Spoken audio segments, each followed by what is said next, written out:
हरिया नाम का एक आदमी मिठाई की दुकान चलाता था। वह अपने हाथ से मिठाइयाँ, दही और पनीर बनाता था।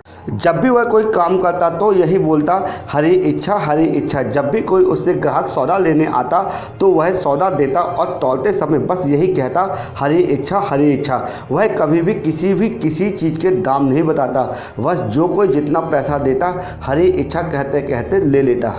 उसके हाथ की बनाई मिठाइयाँ, पनीर और दही बहुत ज़्यादा मशहूर थी। लोगों से कम दाम लेके और ज़्यादा सामान देकर उसका गल्ला हमेशा पैसों से भरा रहता। उसके ऊपर हरि की कृपा थी। घर पर उसकी एक छोटी बहन और बूढ़ी माँ थी। घर में किसी भी चीज़ की कोई कमी नहीं थी। हरिया की शादी बड़े धूमधाम से सादा नामक एक सुंदर लड़की से हो गई। सादा और हरिया की ज़िंदगी बहुत ही खुशहाल थी। हरिया बहुत ही भोला भाला सीधा साधा इंसान था।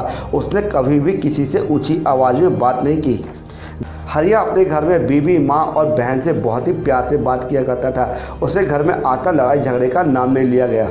एक दिन हरिया दुकान जाने में थोड़ा सा लेट हो गया तो घर से खाना खा के नहीं गया। तो हरिया की माँ ने सादा से कहा, जाकर उसे टिफ़िन दे आओ। सादा दुकान पर खाना देने गई तो उसने देखा कि हरिया किसी को ज़्यादा सौदा तौल कर दे रहा है तो कभी किसी को कम पैसे ले रहा है। उसको ये बात समझ में नहीं आई। उसने सोचा कि हरिया बहुत ज़्यादा भोला वाला है तो सब लोग उसको बेवकूफ़ बनाते चले जा रहे हैं। तो उसने हरिया को यह कहा कि ये कैसी दुकानदारी चला रहे हो। हरिया बोला, हरी इच्छा हरी इच्छा।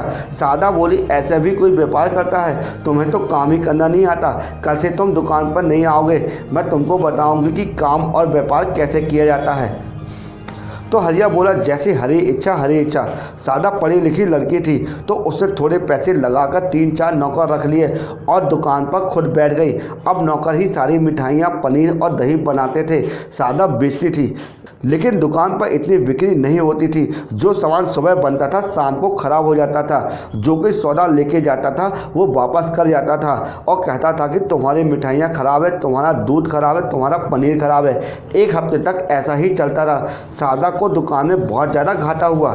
सादा हैरान थे कि सामान कैसे ख़राब हो जाता है और नौकर भी नौकरी छोड़कर भाग गए थे।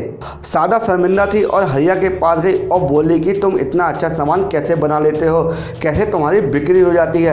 मैं तो तुम्हारी दुकान पर बैठी तो सारा सामान ही ख़राब हो गया। तो हरिया बोला, ये सब हरी इच्छा, चलो दुकान चलो, मैं तुमको सारी बातें बताता हूँ। पहले तुम अपने मन से अहंकार की पट्टी खोलो और मेरी आंखों से देखो, मतलब हरी की आंखों से देखो। जब हरिया दुकान पे जाता है और मिठाई बनाता है तो सादा देखती है कि हरिया के हाथ के नीचे 2 हाथ और हैं। जब हरिया किसी चीज़ का सौदा करता है या किसी चीज़ का पैसा देता है तो उसके हाथ के नीचे 2 हाथ और हैं। सादा एकदम से हैरान होकर चक्कर खा के गिर पड़ती है और हरिया से पूछती है कि ये कैसी माया है, ये 2 हाथ, ये तुम्हारे हाथ के नीचे 2 हाथ किसके हैं? हरिया बोलता है, जब मैं छोटा सा था तो मेरी माँ ने मेरा नाम हरिया रखा था। इसका मतलब होता है हरी प्लस आओ, मतलब हरी आओ। और हरी जब से मेरे पास आए हैं वो गए ही नहीं हैं। ये हाथ उन्हीं के हैं। ये सच्चा सौदा करते हैं। मैं सिर्फ एक जरिया हूँ, इसलिए मैं हर बात हरी इच्छा लगाता हूँ क्योंकि उन्हीं की इच्छा से ये सारे काम हो रहे हैं। सादा ये बातें सुनकर अपने पति के चरणों में गिर पड़ती है और कहती है कि मैंने आप पर नहीं बल्कि हरि पर शक किया है, मुझे माफ़ कर दो।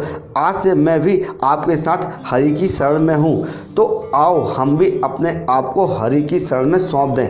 दोस्तों, इस कहानी से हमें ये शिक्षा मिलती है कि जब भी हम कोई व्यापार आरंभ करें तो उसकी क्वालिटी पे ध्यान दें और बाकी सारी चीज़ें प्रभु पे छोड़ दें। अगर ये वीडियो आपको यूजफुल लगाओ को सीखने को मिला हो तो इसी वक्त हमारे यूट्यूब चैनल को सब्सक्राइब कर दीजिए और बेल आइकन घंटी को भी प्रेस कर दीजिए क्योंकि इसी तरह यूजफुल कंटेंट हम प्रतिदिन आपके लिए लाते रहते हैं। जय श्री कृष्ण।